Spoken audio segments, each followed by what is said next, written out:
friends from the St. James School, Dave Kasevich and the rest of the team. I'll let you introduce folks as they come up, but let's begin with a word of prayer, and then we'll get right into it.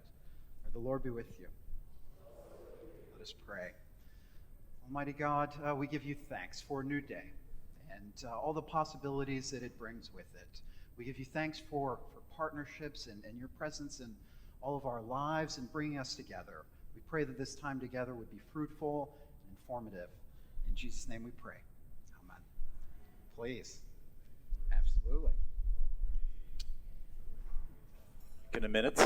Great. Good to see you all. Good morning. We have a nice large crew from St. James here today. And there we go. How's that? A little better? Yeah. We have a nice crew here today, and we're going to have a lot of opportunity to have conversations, and that's what we want to do today. But we, as I'm looking, goodness gracious, many of you know St. James really well, but we also want to be mindful that there are some new people here today. So we wanted to provide a little bit of an overview first of St. James, and then get into what's new and exciting. But I first wanted to begin with something kind of fun. Dave Kasevich, I'm the head of school. This is a homecoming for us. When we come to St. David's, it's joy, it's fun, it's like being with friends and family. This place built St. James with us. We started a school together, right? Sure, many churches were involved, but we lifted together to found St. James School in 2011. But a couple things. I was going to do this as my announcement today, but did you know that almost every day, 365 days of the year, every day at St. James School, someone from St. David is on campus? And when I say someone, it's usually people. It's usually 3 to 5 people a day, 7 days a week are at St. James doing something. Did you know that your clergy are heavily involved at St. James? They're on campus, they're on committee meetings. Did you know that? Did you know that we have 13 committees at St. James School? On those committees, there's at least one member of St. David's on one of those committees. 13 committees. Right? Did you know that you have members here that are in the basement of what's called Audrey's house, tutoring and mentoring graduates until 8 o'clock at night during the week? Did you know that you have a group of members here that are working behind the scenes to raise about $50,000 a year to fill the tuition gap for our college kids? Did you know that? Did you know that every Saturday there are 3 to 5 members from St. David's serving food and participating and sharing their gifts at the welcome table every Saturday? Did you know that some of those volunteers come over to the schoolhouse to tutor and work with students on Saturdays with homework help and tutoring? Did you know that there is one particular volunteer in this room, I'm not going to point him out, that volunteers at Theater Week each year and works with our kids and helps them prepare for their big show? Did you know, I know this is a very humble parish, did you know that there's someone in this room that dedicates about 20 hours of their week volunteering to lead our building campaign, not the money, but actually the building that we're building at St. James? And lastly, did you know that we have a couple people in this room that volunteer in our classrooms? And so much more is happening because of the partnership between St. James and St. David's. So let's get started. We have some things we want to share with you on the screen. So something that's new at St. James. So you can see there, those are the different logos of different aspects of St. James School. So St. James School has become so much more than just a school. So much so that we are working with a firm this year to rewrite our mission statement. If you read our mission statement does not describe the school of 2022 and beyond. It describes the school that was founded in 2011. We've outgrown it tremendously. Did you know that, you're not seeing that, are you? Let's try.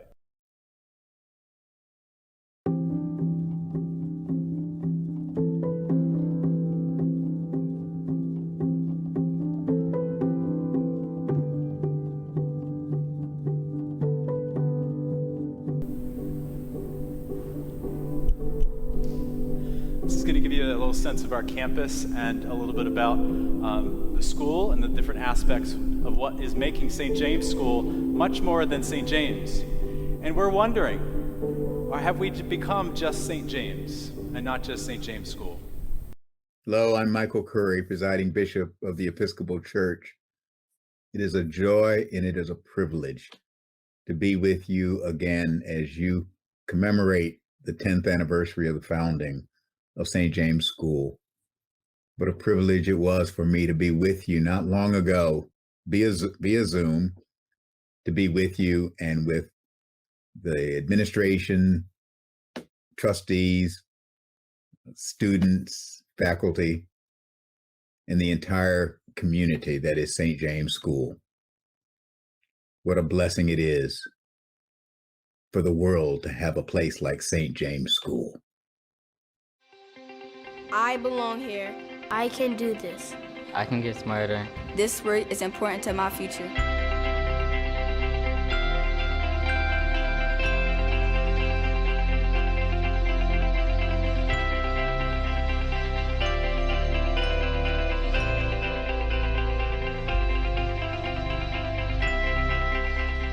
Hi, I'm Derek Pitts, Chief Astronomer at the Franklin Institute.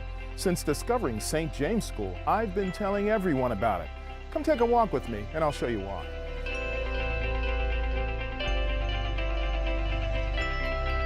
This school might look the same as many other schools you've seen, but actually, it's very different. St. James School is an independent Episcopal school serving families living in Allegheny West, the North Philadelphia neighborhood surrounding the school. Although the neighborhood faces many challenges, the families have high hopes for their children. They know a great education opens doors to opportunities. However, the local schools are not opening doors for their children. St. James School is. True to the school's Episcopal tradition, St. James' mission is built on the sure foundation of a Christian love. This is what guides our students in making the world a better place. That all sounds pretty important, and it is, but this school knows that a great education changes lives and strengthens the community. At the same time, the school provides a joyful learning environment.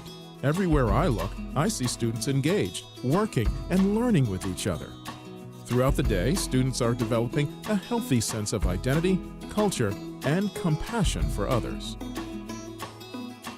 As you know, St. James School can't fix the broken system that causes children in their community to grow up with far more obstacles and far fewer resources than affluent children. St. James works to remove the obstacles and provide the resources needed for students to be successful in school. It's a truly whole child approach. School uniforms and nutritious meals, a health center staffed by a nurse practitioner, and a trauma counselor work on a tree-filled campus where prayer and reflection, constant movement, and so much more are provided. As you can see, St. James focuses on developing the many gifts within each student: moral, spiritual, intellectual, physical, and creative. St. James has an extended school day, week, and year so that students have abundant time to discover more of the world around them and inside themselves. Students have the opportunity to explore athletics, robotics, chorus, cooking, and tending to the school's bees and chickens.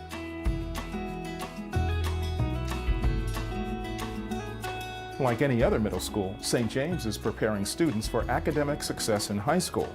But more than any other middle school, it's also preparing young people to thrive in life. From 8th grade graduation through college, technical school, and employment, the school's graduate support team reaches out to advise and support alumni. A space on campus called the Huskies Hangout is just for graduates who stop by for afternoon homework help, adult guidance, snacks, and social time with fellow alumni.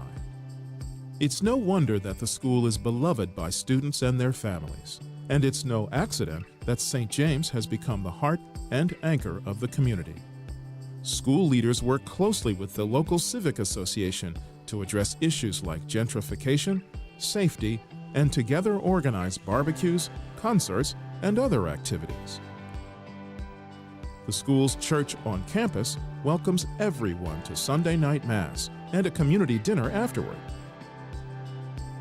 Many visit the welcome table to take food, clothing, and other items they need, or to share what they have. At St. James, students are empowered in their role as change makers as they commit to issues of equity and justice. Oh wait, have I not told you yet that this extraordinary school that I've been telling you about is tuition free for every student? Perhaps I was saving the best for last. Every year, St. James School raises every dollar needed from generous individual donors, churches, and businesses. Sustaining an independent school that relies on the generosity of others is only possible when a large number of committed people are lifting together. Hundreds of volunteers reduce the school's costs by giving countless hours of free services. If you feel good hearing this, you'll feel even better when you become a part of it. Quality education is something all families deserve. Unfortunately, you and I know it's far from a reality today. Equity is achieved only when friends like you step up to partner with an exceptional school like St. James, a school that's bringing the opportunities of a high-quality education to a community in need. I belong here. I can do this. I can get smarter. This work is important to my future. This work is important to my future. This work is important to my future. I've told you why I'm supporting St. James School. Now I'm going to ask you to join me. Please go to the website and make a donation or sign up to be a volunteer.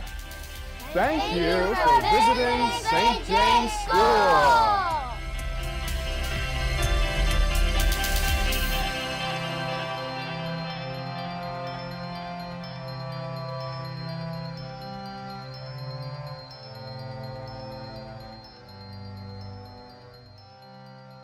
A few individuals to come forward so we can have a little discussion about St. James. First, Shelby Rowe, and she comes up. I'll tell you a little bit about her. Shelby is a Servant Year member, and Servant Year is a part of a larger Episcopal Service Corps program, and she's given a year of her life to St. James. She lives at St. James. She lives and breathes St. James 24/7. Yesterday, she had a welcome table at 7 o'clock in the morning, getting ready for that. She had a basketball game with our kids, and so on and so on. So Shelby's here. Maybe we could just create a little arc up here. Next, Sujung Rankin. Sujung is a volunteer at St. James.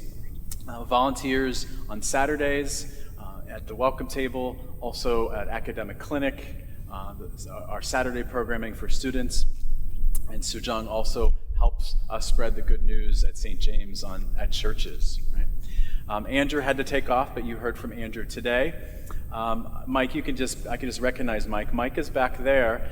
Mike is a member here, and he's on several committees at St. James, but he's leading two efforts along with Carl. Where's Carl? Carl's there, a friend of St. David's, also serves on a couple committees. The two of them represent a group that's helping to raise funds, gap funding, for our graduates. So I think at this point, everyone at St. David's knows that when a child and a family partners with us starting in 4th grade, we support that family through high school, college, career, and we partner together through the ups and downs of high school, college, jobs, career, whatever. But the two of them are working on helping to raise funds for the gap funding that happens in college. And we'll talk about that in a minute. The two of them also represent a large group of people that are supporting St. James through the Pennsylvania Tax Credit Program. And so in Pennsylvania, individuals, yes, businesses too, but individuals, this is something that may be new to some folks, individuals can redirect their state tax liability to support St. James. And we'll talk a little bit about that. And then there are a number of other people that do other things for St. James. Also, John Stetson, if you're interested in wondering how the building is going, John and I partner on Zoom 24/7, it feels like, about the building, and he's volunteering his time to help us build our building as an architectural expertise. Right? And then lastly, I want you to meet Chaz and Patty Burkhart, members of St. David's, and they are starting a program to help us think about how we can connect more and use the gifts that we all have to share with specifically our college students, our post-secondary students, students that are in college, jobs, careers, to find connections. And I'll give you a real-life example. Right now, we have a graduate that is studying at Manor College, and her name is Shania, and she is in need of an internship at a dentist, with a dentist. So Patty and Chaz we're going to work together to help find someone who can work with that graduate to partner and to find an internship. So finding those connections. So that's the group that's gathered here today. We have some other slides just to quickly share with you. Just to visually see some things. I don't need to go through the timeline of St. James, but just some history of St. James. It started through a summer camp that was started in 2009 called City Camp. Those are the tents there. High school kids and college kids came from all over the region and started a camp on an abandoned church property. Those who've been around for a while, you remember, St. James the Less was on the verge of demolition. Not the church, but the schoolhouse and what was the rectory was going to be demolished, and the diocese, they were going to build and partner with a developer there, right? And you all know that St. Mark's and Daryl Ford from Penn Charter and others stepped forward and said, no, Episcopal Diocese of Pennsylvania, we love you to death, but this is not what we should be doing. We need to stop this. So Daryl Ford from Penn Charter, Sean Mullen, the rector of St. Mark's, myself and Andrew and Audrey Evans, we all decided, no, let's think about how this abandoned property could be used to benefit the neighborhood. And the partnership began in 2009. And so there's some great pictures there of the early days of St. James. All of this you know, right? You know that we're a small school on purpose, 80 to 85 students in grades 4 through 8.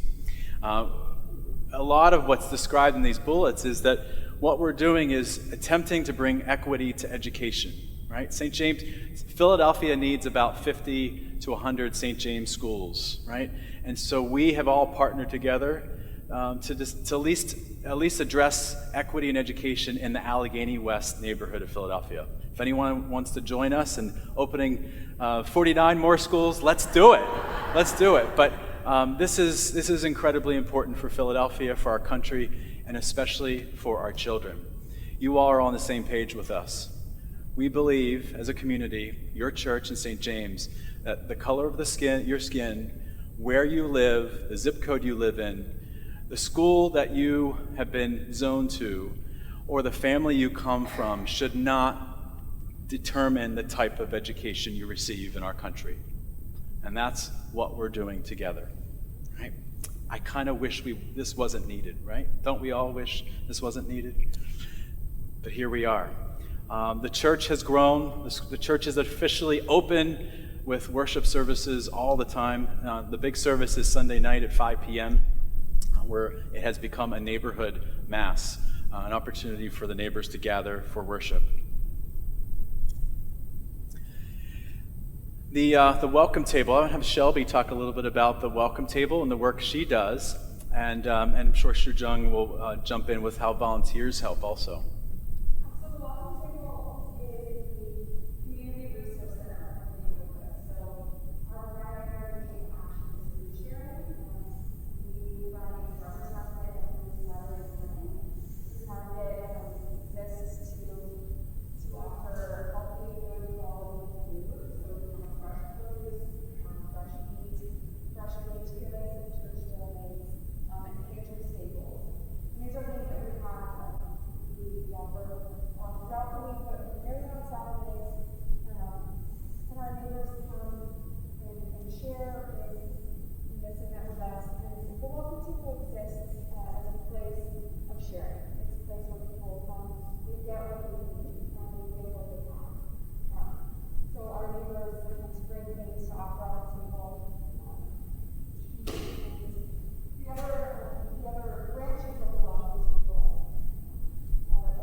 then the other actions that the Welcome Table, there we go.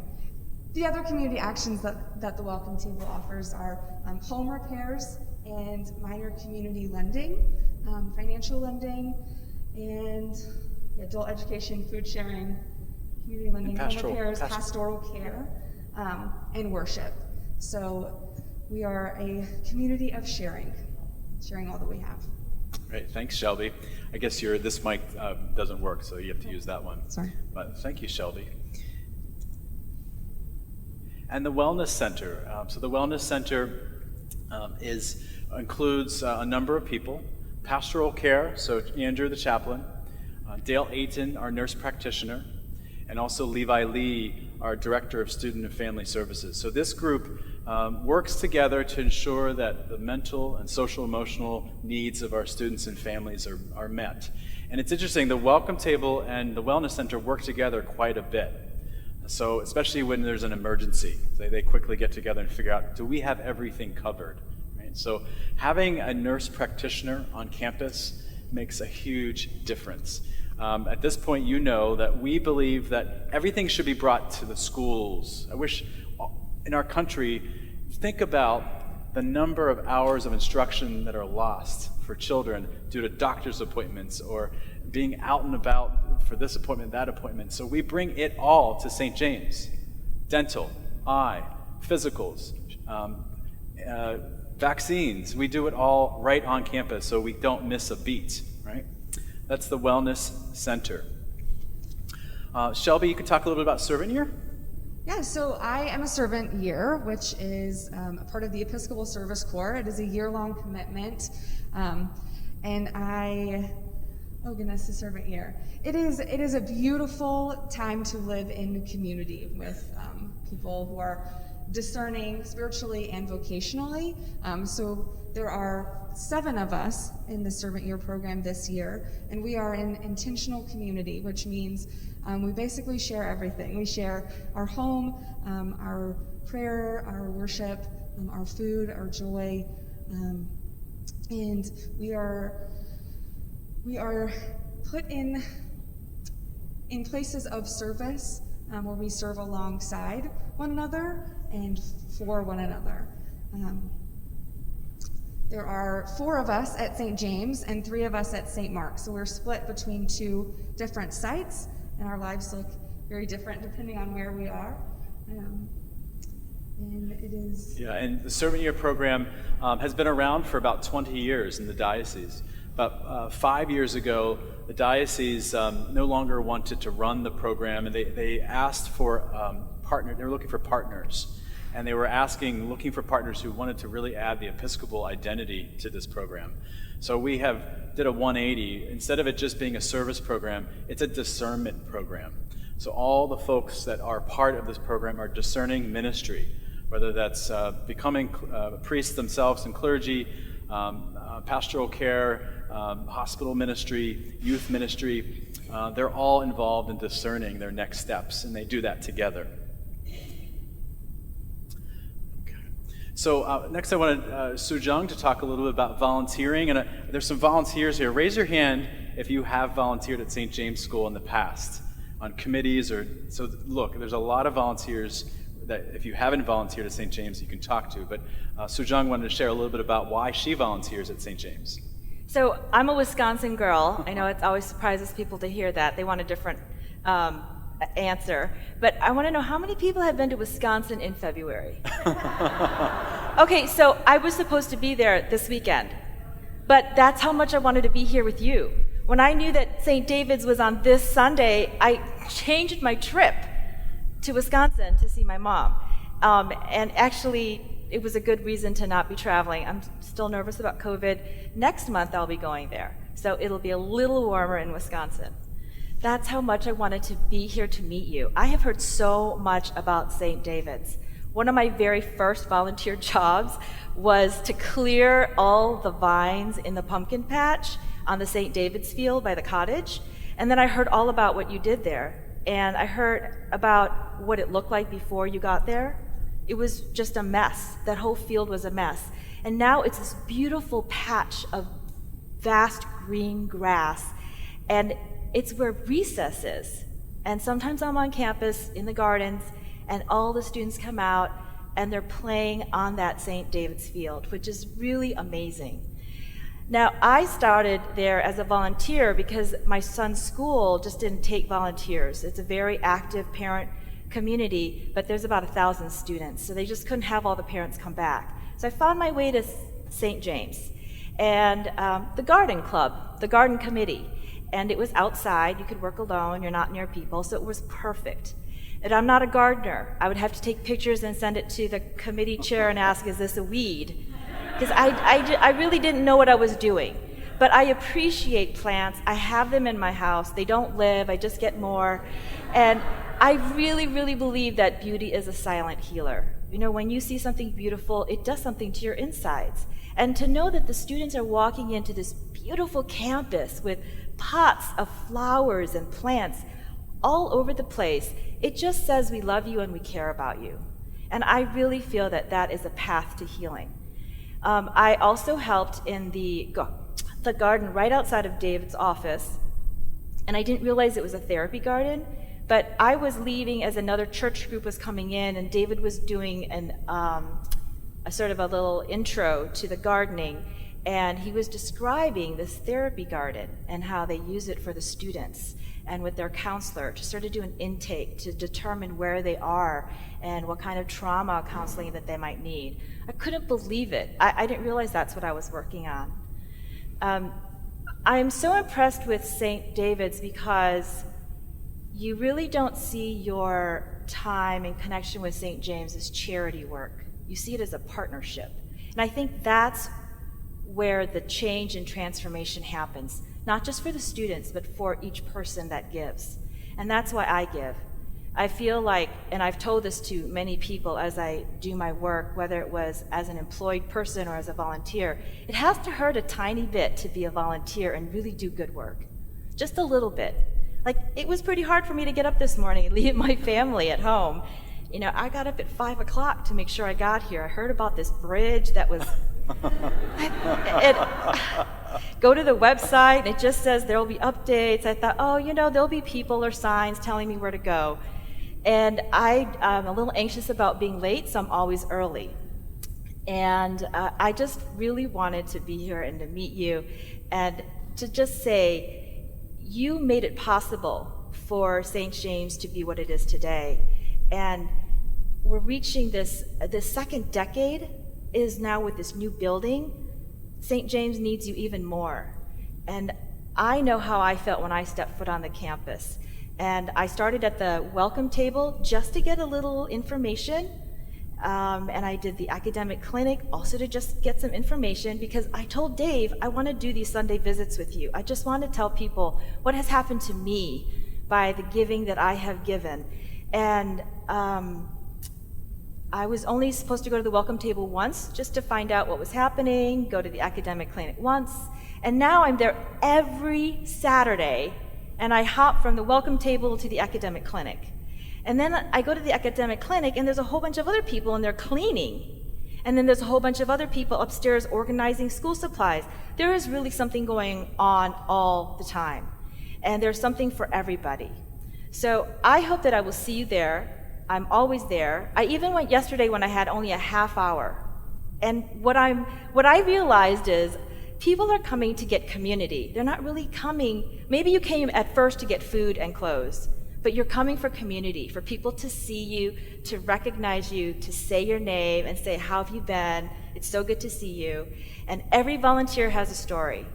And there's one volunteer who always leaves saying, this was better than therapy. This was cheaper than therapy. And he is responsible for so many volunteers. And I heard another story yesterday. Another volunteer came because Dave, his name is David. Everyone at St. James is David. There's some truth to that. He said to this friend, do you want to go to St. James with me and help clean gutters? And he's like, yeah, okay. And that's how he started. And he comes every Saturday too. So you just don't know what will happen when you step foot on that campus. You will find something meaningful, something that connects, and you will end up getting more than you give. Of course, you all know that, because I cannot believe the stories I've heard about this congregation. Thanks, Sujong. And it's There's also, I said this at the 8 o'clock, there may be an impression out there that St. James doesn't need money anymore and doesn't need volunteers. It's just not true. And the best thing I can tell you is if you have children, if you have grandchildren, nieces or nephews, does the support ever end?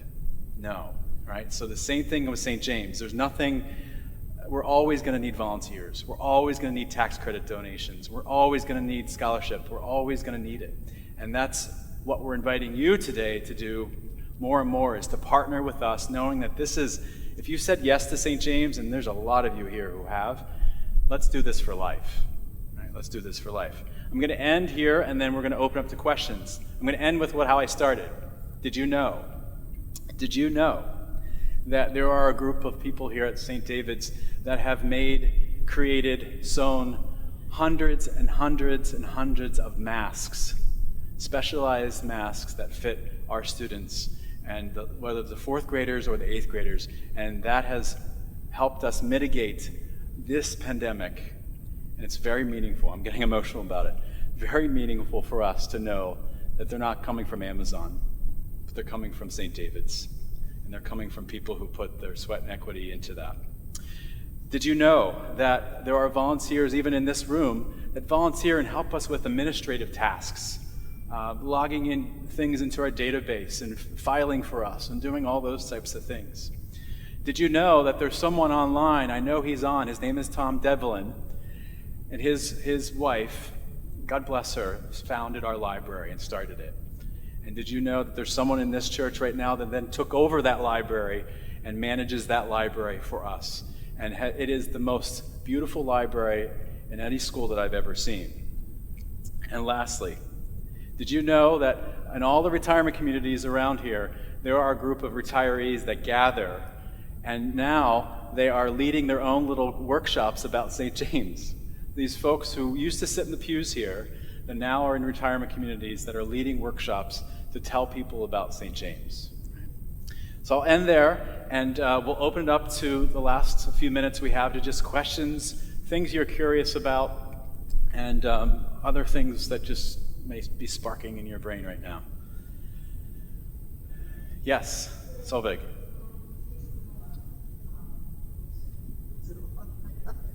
Thank you. You have talked a little bit about the community. The thing that really impressed me when John began his venture, Full-time job? in heading the building committee, was the strength of the community and what St. James had given to that community, and how it actually ended up providing people at the height of the pandemic with food. The enormous amount of food that came into St. James and, to feed people who couldn't go anywhere to get groceries. Very incredible. And I think one of the unique things that made that happen is our residential community. That's another unique aspect of St. James, is that there are 7 of us, you count the chickens, 42 of us, that live at St. James. And so when the pandemic hit, you all remember the day, we sent our students home with books and paperwork and said, we'll see you in 2 weeks. This is just a little thing that's going on, a little virus, and we'll see you in 2 weeks. That was on a Friday. That Saturday morning, those of us that live on campus gathered and said, wait a sec. We provide breakfast, lunch, snack, dinner for some kids, Saturday breakfast or Saturday lunch for academic kids, and Sunday night. That's a lot of food and a lot of people. So we spent all day Saturday and Sunday and converted the whole schoolhouse into a feeding program. And Monday morning, some food came from St. David's, some other places, and we started feeding. And that program, it was a 7-day-a-week feeding program that lasted for about 8 months. And many of you were there. You drove down and volunteered and delivered food, and that developed into the feeding program now that Shelby runs. Yeah. Other things, I saw another hand, yes?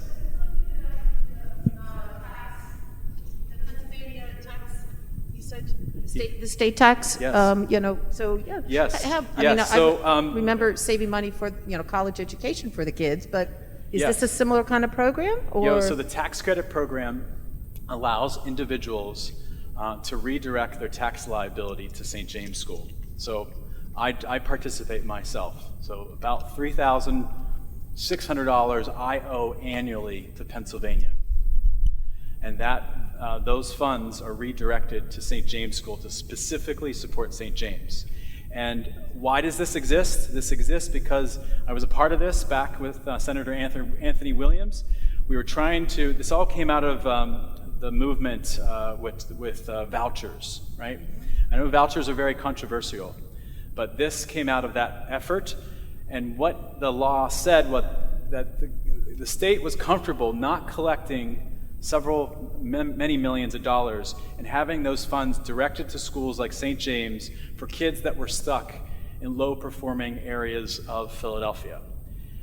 So that's the good news, that program exists. The challenging news is that it's gotten out much wider, and so even tuition-driven schools are participating. So there's pros and cons there. It's a little controversial, but you should know the program was created for schools like St. James. Raise your hand if you participate in the tax credit program. There's a few people. Just look around. You all know each other. Please talk to them about it. It's so easy. I thought it was going to be complicated. It's really not. The reason we need your help is because we're $300,000 behind. It's not anything St. James School has done. It's just because of the economic times that we're in. So many people had to change jobs, move outside of Pennsylvania, and also some people had to drop out because of circumstances. So we have about a month and a half to sign up new people. So if you especially see Carl and Mike back there, and they can help you, okay? Sign up for it. Other things. Sorry to push the financial stuff, but it's the reality of, it's just what it is. Yes? Your school is so small. Yes. And the neighborhood, I imagine, has a lot more need than you can provide spaces for. How do you select your students? Great, yeah.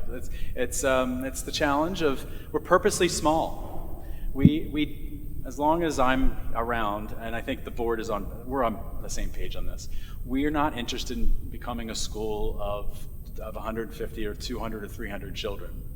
The main reason for that is we grow every year because we have graduates, right? They go on to high school, they go on to college. So our population increases every year.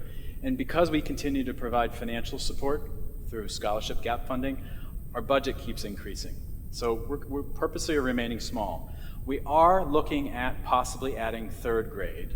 So the new building we're building does allow us to add one more grade. And I know everyone wants us to go down to kindergarten and preschool, but quite frankly, unless we had a significant endowment of $30 to $40 million in the bank, we can't do that. We can't do that. So we're purposely investing in the children we have. So how do we choose St. James students? In many ways, they choose us, right? So students are selected if they have to live in the neighborhood. The closer they live, in fact, the better chance they have of getting in. That provides us that strong connection. That provides us the opportunity to walk a student home or make home visits, or for families to participate in a lot of activities on campus. Number two, the student has to qualify financially. The student must qualify for free or reduced lunches as per the federal guidelines. It's one indicator of poverty. There's many, many others. I'm not crazy about the free and reduced lunch system and how it actually works, but it is one indicator of poverty. And then the third factor is the student must have someone in their family 18 years or older that will say yes to St. James, will say, yes, I will come to meetings, yes, I will answer the phone, I'm going to be your point person. Without that partnership, we can't do as much as we would like. So that's how it works. There are 6,200 middle school students in our neighborhood in 19132. That's the challenge. Mary.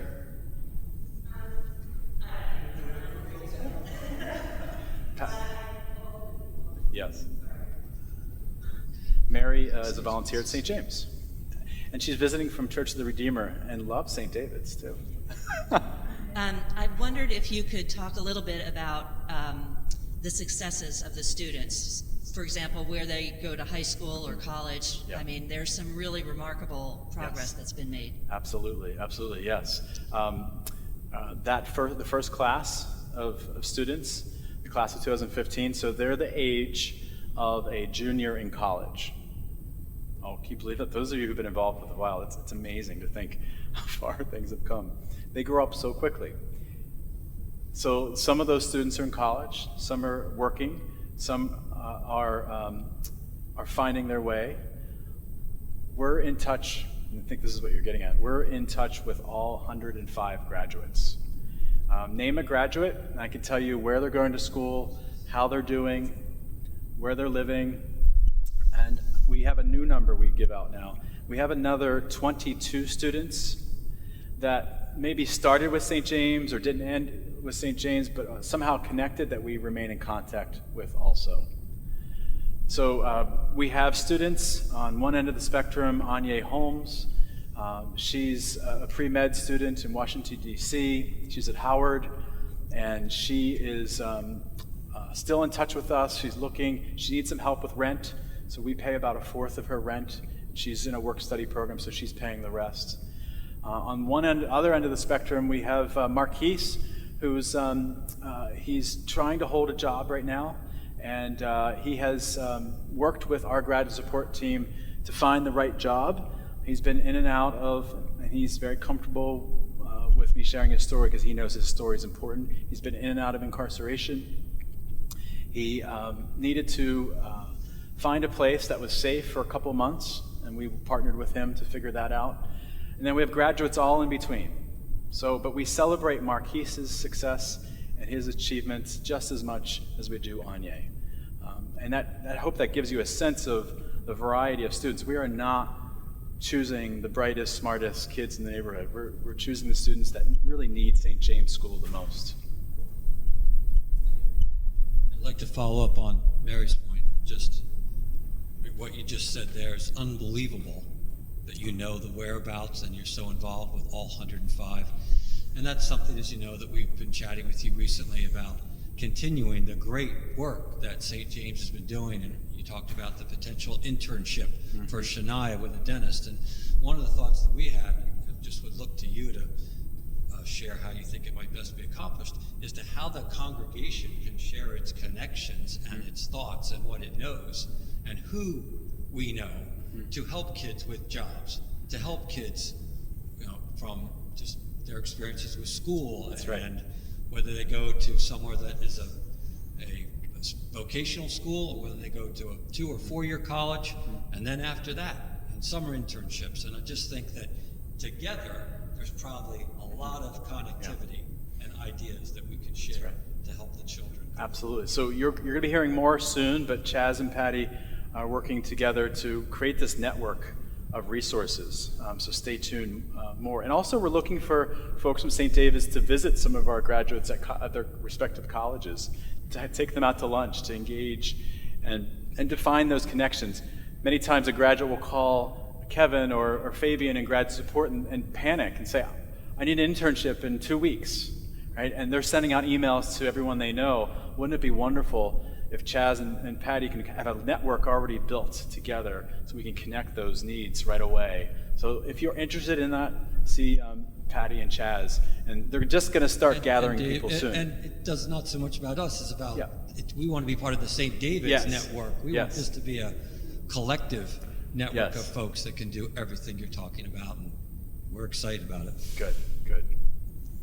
Anything else you're curious about or any other questions? I think we're... there's Carl.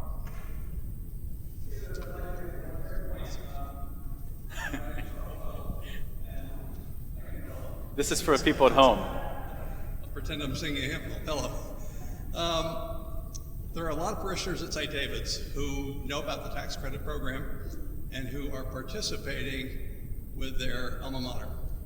So there are a lot of parishioners here who are giving to Haverford or Episcopal or Shipley or wherever, and that's a fine thing. But I just want to point out that most of those schools are using these scholarships to basically pick the scholar athletes out of the public school system. So I don't mean to be negative about private schools, of which so many of us went, but those schools are taking that scholarship money and using it for kids who could probably go to the college of their choice anyway. So if you go to a central high school and you pick the captain of the football team, that is not what this scholarship, the Opportunity Scholarship Tax Credit Program, was built for. It was made to be given for those in need. And St. James is doing just that. I just want to make that point. Yeah. And thank you, Carl.